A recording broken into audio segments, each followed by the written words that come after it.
about a year ago, Delaware Space Grant was told by a headquarters space grant that we were not fulfilling the requirements on minority recruitment.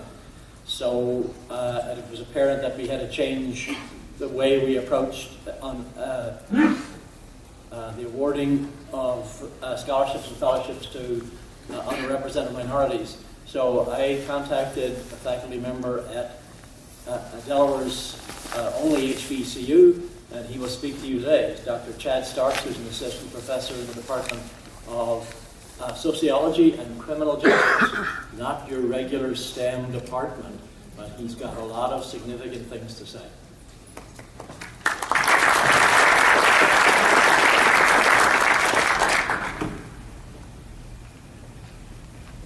Good afternoon. Let me first begin by thanking Dermot for that great introduction. But also I want to thank Delaware Space Grant for taking a non-traditional approach to the issue that we know is not only a STEM issue, but an issue that our society has been plagued with underrepresented groups getting opportunities at mainstream society. I also want to thank the National Directors Council for allowing me to get on the agenda today. I know it's not every day that a social science person gets to have the opportunity to come and entertain or have an opportunity to speak about his or her perspectives on issues such as this. So for that, too, I'm grateful. So the title of my talk today is STEM and the Future Workforce, The Messenger Matters. I'm going to give a little brief introduction about myself. As I was introduced, my name is Brian Chad Starks, and I have a PhD in criminology.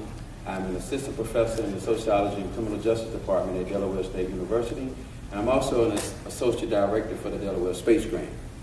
Let me tell you how I got to this point. A majority of the research that I do is, like most criminologists, I look at why individuals, why groups of people in certain categories of folks are involved in criminality. But I don't stop my research at there. I include in my understanding of criminological theoretical underpinnings of the criminal justice agencies and how they respond to those that are involved in criminal justice, crime in particular. And what I've noticed, and of course we all know, that there's a disproportionate representation of minorities involved in the criminal justice system. And my research looks at the how and why at each phase of the criminal justice system.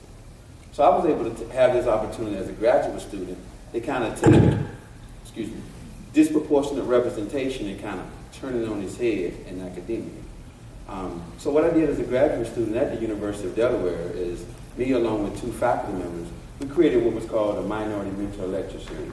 And we bring in a minority scholar for 2 days, put them up in the best hotel in Newark, Delaware, take them to the best restaurant in Newark, Delaware.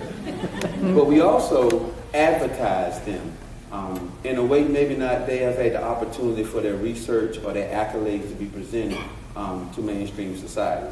So we'll have a big layout for them, reception, but we also have them present their research to our entire department. But that's not the major portion of why this is so important. That following day, we allow all the minority graduate students to go to lunch with that minority faculty member to ask some of those questions that may not be able to be addressed with your professors. That's important.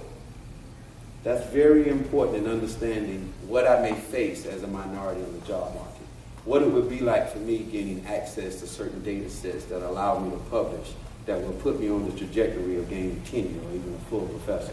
So I was fortunate enough to where my department listened to me, and that program now is a staple in the Sociology and Criminal Justice Department at the University of Delaware. So NASA has a strong interest in underrepresentation of minorities in STEM. I had the luxury of playing basketball with one of the top physicists, who's here now, Dr. William Matthews, and he and I were having conversations about my research, his research, and we kind of came up with this interdisciplinary approach.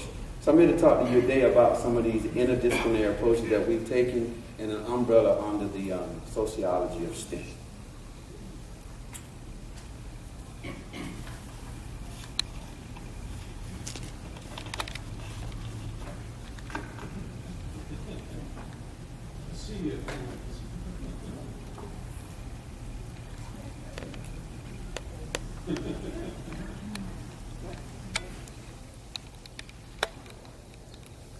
I have an undergraduate degree in sociology. I have a master's degree in criminal justice, a master's certificate in alcohol and drug studies, and I have a PhD in criminology. Total around 13 years I've been involved in higher education as a student. I was born and raised in Columbia, South Carolina, and I've had the pleasure of having one African American male as a professor. Not sure if you noticed, I'm black. I'm an African American male. At Delaware State University, approximately, give or take a few, 30 to 40 professors in the STEM program, in the STEM faculty, maybe 5 of those are African American men. Maybe 5 of those are African American. 1 of those 5 are actually men. Not sure if you know about Delaware State University, but it is a historically black college and university. And of course, most of those students are first generation. And institutions like this have been catered to meet some of the needs and some of the challenges that some of our minority students have been faced with. Also, at Delaware State University, I'm the only African American male in my department in sociology and criminal justice. We have 1 African American female. We have a chair who's from Ghana, and we have 4 white professors. Why do I tell you this? Why do I share this with you? This is not just a STEM part. This is in the social sciences as well. This is the issue, not just starting with higher education. This is the issue that is starting with public schools, middle schools, high schools, entrance exams into higher education. This is not just a solo issue relative to STEM or social sciences. With this predominantly black population, you can't underestimate the power of walking into a college classroom and seeing a face that resembles yours. There's a type of comfortableness that I'm able to allow for my students to have even before I open my mouth. That's very important when you don't know how to navigate life yet. You're 18, 19, leaving home, leaving your parents, guidance. And it's very important when you have what I like to term as some of those extensive family members that can understand some of the issues and the speed bumps that you've had to face in life. I keep wanting to remind you that this is a sociological perspective which has a place in STEM. Recognizing the impact of race, ethnicity, gender, socioeconomic status, family, culture is important. These things have a place in STEM.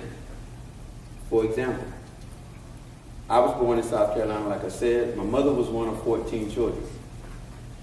My grandfather has a second grade education. My mother used to tell me stories about laying down in the cotton field when the school bus would come because my grandfather didn't support education over survival. These are cultural values. My mother gave me a great work ethic. She gave me religiosity, spirituality, accountability. But she could not support educational pursuits. At the age of 14, she said, "Son, I keep hearing you talking about wanting to go to college." She said, "Well, if you're going to go to college, you better earn a scholarship." A little disjointed, a little disappointed, a little spoiledness. Thought I was a good kid, fortunate enough to get good grades. But I didn't understand all that she had done for me to put me in a position to even have that opportunity. She reminded me that she had to lay down in those fields every day and how it was up to me to be responsible for change. And I mean generational change as first generational college student. Can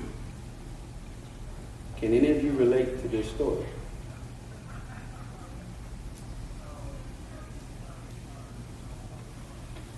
So how can we address this issue of underrepresentation of minorities in STEM?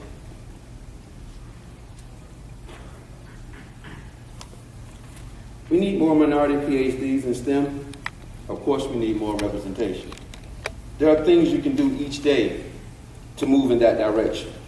From the sociological perspective, we must start off by being honest. Being honest about race, class, and gender. Acknowledging someone's race isn't racist. but using it against them is racism. The importance of recognizing differences is what should bring us together. We're in education, but that creates an opportunity for us to learn. And through those differences, there's an opportunity for growth. You should ask those kids that are in your classrooms that do not resemble you. How is it for you in this college space? How are you doing today? Is there anything that I could be of assistance with? We got to step outside of our comfort zone. I would be remiss to say that this was an easy task. This is not. It's very challenging. This is why this is not a new phenomenon. This has plagued higher education. This has plagued society for hundreds of years. As we all know, the definition of insanity, though, is doing the same thing and expecting different results.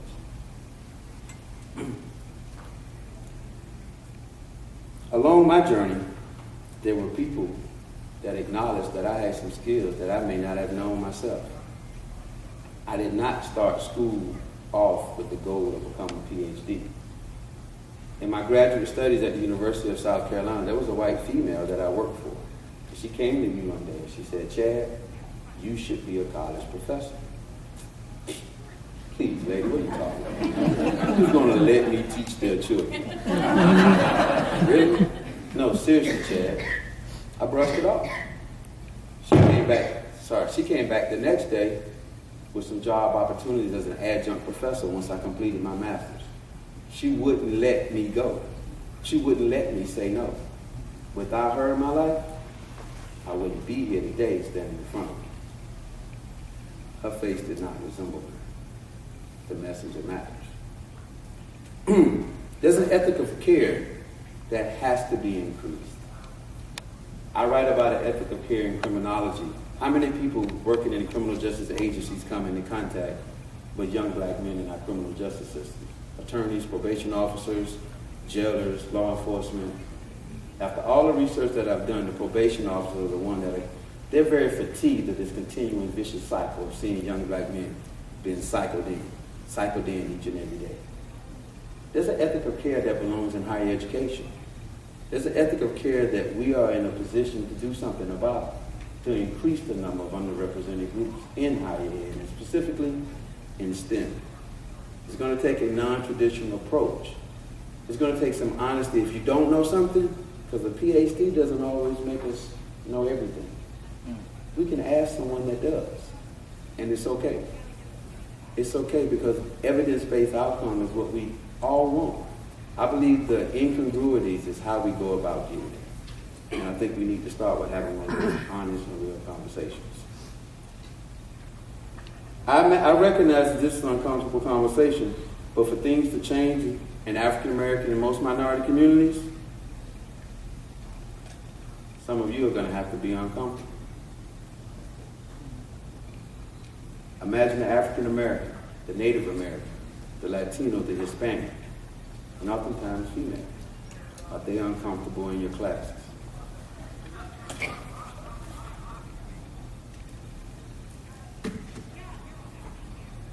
Here's my challenge to you. One of the great black sociologists that I study at Yale University, Dr. Elijah Anderson, his most recent book was about the cosmopolitan canopy. And that's his place in space in Philadelphia where all different sizes, different races, different ages, different cultures, different backgrounds come together. And there are no isms, as Dr. Cornel West likes to say. There's no racism, there's no sexism, there's no classism. Everyone is helping each other. But when we go back to our respective homes, our respective institutions, our respective Delaware Space Grant, for some reason those ugly isms rear their ugly heads. I'm challenging you today not to be a part of a cosmopolitan canopy. I'm challenging you today to be the messenger that you are. Be the messenger. Thank you.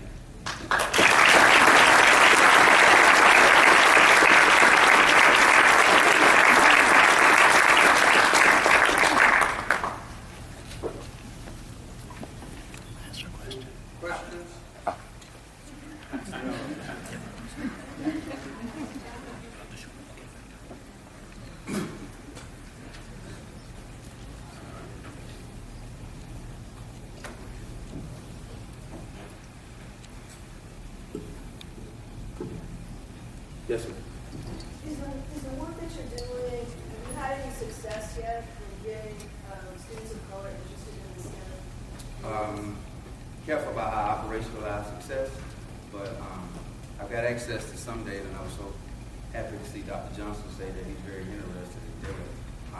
Yes, ma'am, according to our records from 7-8 years of Delaware Space Grant, I believe last year we did increase some of the numbers, but right now, as far as the application for summer research interns and scholarships, I do believe that they have increased even more right now. That's safe to say? Yeah, to be specific, we just yesterday decided on the awards for summer research interns, and we typically have 5 or 6 of those for a year. 6 of them are going out this year. 4 of them are to students at Delaware State University. We have never seen numbers like that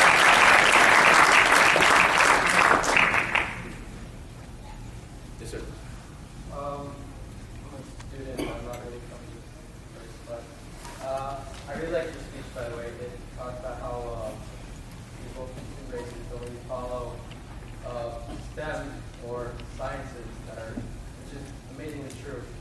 I'm Dominican. I'm used to seeing people go out there and do things that are just like money-based or like baseball. And I'm studying in Pennsylvania, where most of people just want to do like sports. Or what tips, advice do you have for students or future generations about following STEM? Because I just find it a shame that we have such bright people these days, such amazing technologies, and we have like people like Neil deGrasse Tyson or just scientists in general, and we waste all this technology on just sports people who are not interested in science, just not people who don't want to progress in the future. So, what tips do you have for people like me who want to pursue science? Great question. What I would say, in a very succinct, time-wise response is, I've never looked down at an opportunity to put yourself in a position to change a generation. I played every sport possible. I read every book possible. I tried to get every skill I could that was going to advantageous me in order to have some public mobility. I'm a huge fan of sports, and sports in the African American community has given young men like me full educational scholarships at places like predominantly white institutions like Wofford College that cost $44,000 a year. My mother made $12,000 a year. There was no way I would have been able to make it if I wasn't actually stopping somebody from catching a touchdown. And I was fortunate enough to have some intellectual ability, and I had a pretty good GPA in high school. So I don't really look at the opportunities as segregating. You see, most of my research is never about separating, it's about inclusion. I'm more of a Renaissance approach. Why can't you do it all? Why can't you put yourself in a position where people have to say no to you? And that's the approach that I would say. Don't limit yourself. Gain every skill that you can to put yourself in the best position. Who would ever think a criminologist would be standing in front of hard sciences talking about sociology? Don't box yourself in, and don't allow folks to box yourself in. Thank you very much. Thank you.